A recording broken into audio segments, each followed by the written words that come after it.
मुलांनो, आज आपल्याला तुमच्या टेक्स्टबुक मधले 3 प्रॉब्लेम सोडवायचे आहेत. जे rate of reaction, order of reaction. मग उद्या आपण काल जे इक्वेशन पाहिलं इंटिग्रेटेड रेट लॉ त्याच्यावरचे प्रॉब्लेम सोडूया. तर पहिला प्रॉब्लेम आजचा प्रॉब्लेम नंबर 6.4 तुमच्या टेक्स्टबुक मधला, तुमचं बोर्डाचं पुस्तक आहे, पेज नंबर 124 वरचा प्रॉब्लेम. काय म्हटलंय? फॉर द रिॲक्शन, मुलांनो रिॲक्शन दिलेली आहे. दिलेली रिॲक्शन मी लिहून काढतो. Twice NO gas plus twice H2 gas. It gives N2 gas plus twice H2O gas. Twice H2O gas पाण्याची वाफ आहे. मुलांनो, ही रिॲक्शन तुम्हाला दिलेली आहे आणि काय म्हटलंय? The rate law. या रिॲक्शनचा रेट लॉ तुम्हाला माहिती. Rate law is the experimentally determined equation. प्रयोग करून जे काढलेलं इक्वेशन आहे त्याला रेट लॉ असं म्हटलं जातं. दिलेला रेट लॉ लिहितोय, त्यांनीच दिलेला आहे. Given rate law. Rate law is the equation. काय दिलेलं आहे? Rate constant into the concentration of NO raise to 2 and concentration of hydrogen raise to, काही नाही म्हणजे इथं एक असलं पाहिजे.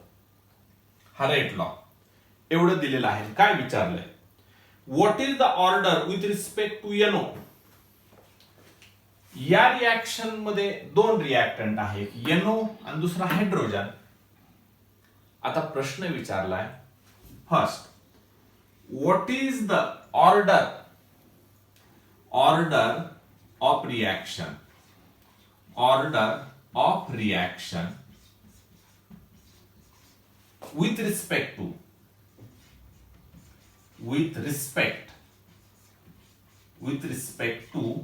NO is equal to the. मुलांनो, या रिॲक्शन मध्ये 2 रिॲक्टंट, दोघांची वेगवेगळी ऑर्डर. एका रिॲक्टंटचा विचार केला तर आता रिॲक्टंटची पॉवर म्हणजेच एक्सपोनंट 2 आहे, म्हणून फक्त NO चा विचार केला तर it is a second order reaction. आता दुसरं काय विचारलंय? व्हॉट इज द किंवा order of reaction with respect to दुसरा रिॲक्टंट हायड्रोजन. मग हायड्रोजनचा एक्सपोनंट किंवा हायड्रोजनची पॉवर किती आहे या रेट लॉ मध्ये? हा रेट लॉ गिवन तुम्हाला दिलेला आहे. कसा काढलाय? प्रयोग करून काढलेला आहे. Experimentally determined equation. Rate law कोणाला म्हणायचं? असं इक्वेशन जे प्रयोग करून तुम्हाला मनाने नाही ठरवता येत. प्रयोगशाळेत जावं लागतं, प्रयोग करावा लागतो, रिडिंग्स घ्यावे लागतात आणि त्याच्या साह्यानं जे इक्वेशन काढलंय त्याला rate law. Rate law is nothing but the equation. आता विथ रिस्पेक्ट टू हायड्रोजन, हायड्रोजनचा विचार करता किती पॉवर आहे, किती एक्सपोनंट आहे? 1 आहे. म्हणून हायड्रोजनचा विचार करता या रिॲक्शनची ऑर्डर 1. आणि तिसरं महत्वाचं ओव्हरऑल तुम्हाला विचारलेलं आहे मुलांनो.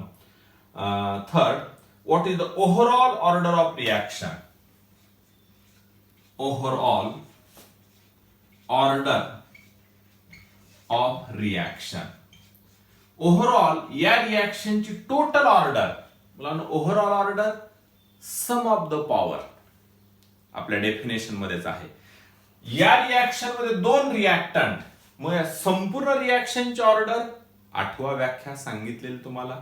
इट इज द सम. बेरीज करायची. कशाची बेरीज?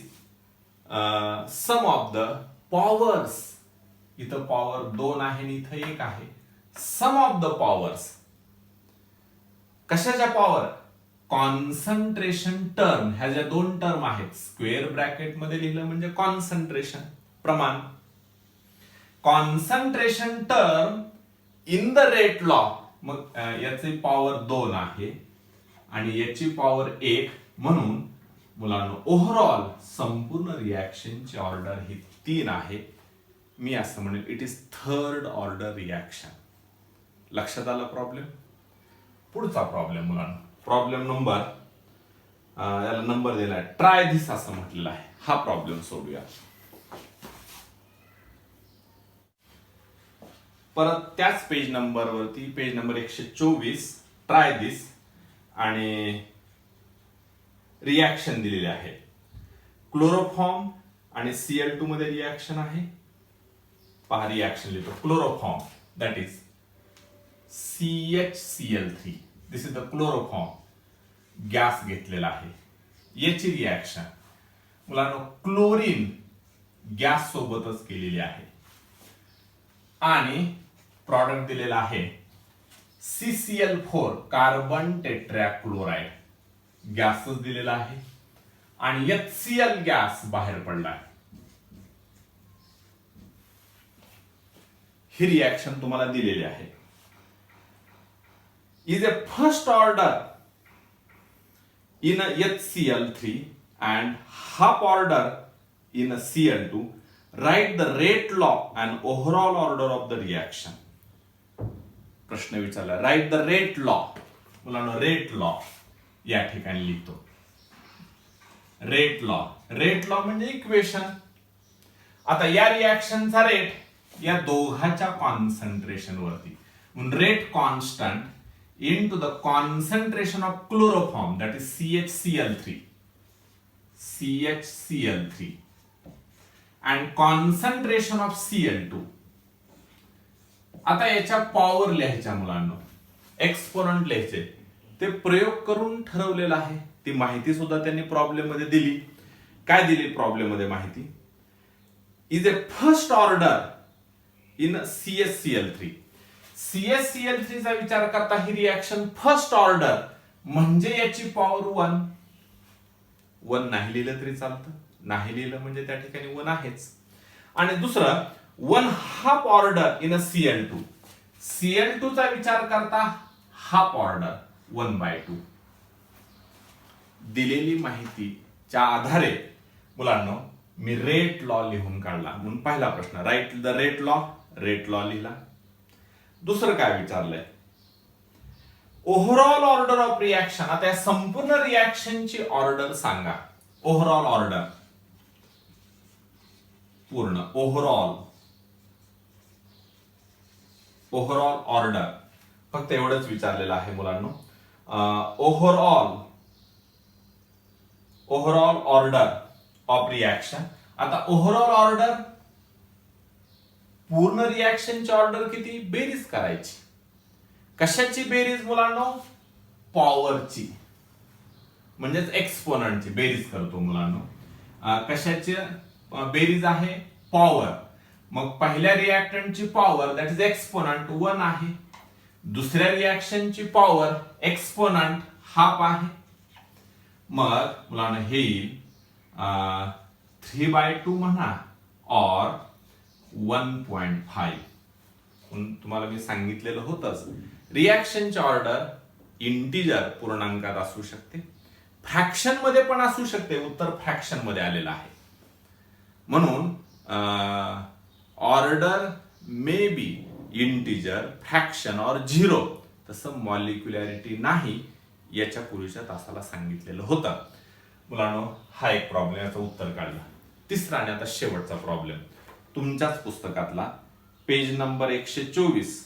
Use your brain power. तुम्हाला ब्रेन असेल तर त्याची पॉवर बघा. आता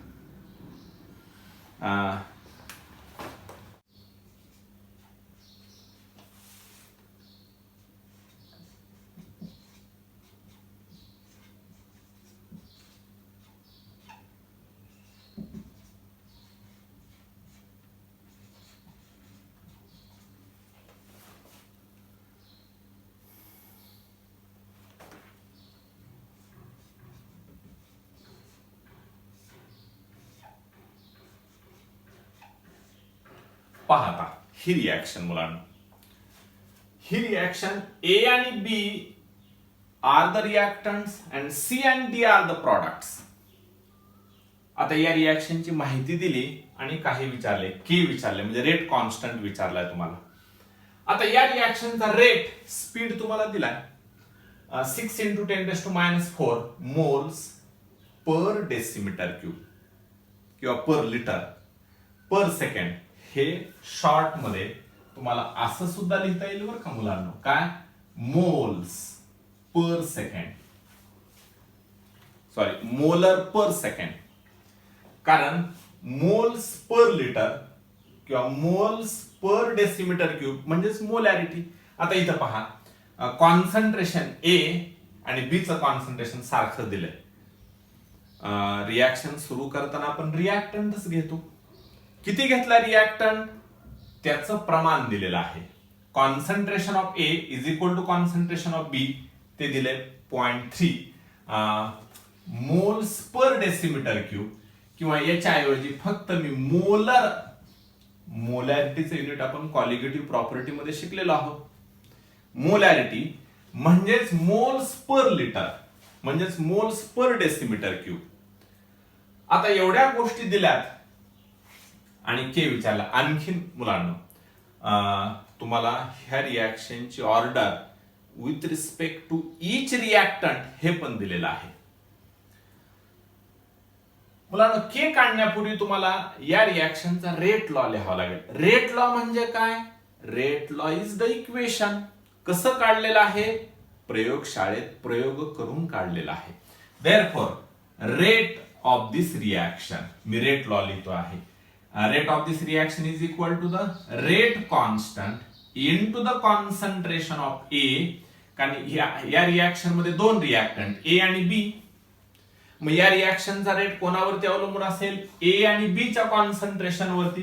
concentration of A into the concentration of B, आणि याच्या पॉवर लिहायच्या. आता ह्या पॉवर प्रयोग करून काढाव्या लागतात, मी सांगितलं तुम्हाला. मग प्रयोग करून काढलेले आहेत आणि ती माहिती प्रॉब्लेम मध्ये दिलेली आहे. काय माहिती दिली तुम्हाला? If the reaction is of first order in A, if the reaction is of first order, A चा विचार करता ही रिॲक्शन फर्स्ट ऑर्डर म्हणजे पॉवर 1 एक्सपोनंट 1, आणि बी चा विचार करता त्यांनी म्हटलंय प्रॉब्लेम मध्ये बी चा विचार करता 0th ऑर्डर. मी हे परत एकदा लिहितो. Therefore rate is equal to the K into the concentration of A raise to 1 नाही लिहिलं तरी चालेल, आणि एनिथिंग रेस टू 0 1. मग आपल्याला के काढायचं आहे. Rearranging this equation, therefore K is equal to the rate divided by concentration of A. आता किमती ठेवतो मुलांना. Therefore K is equal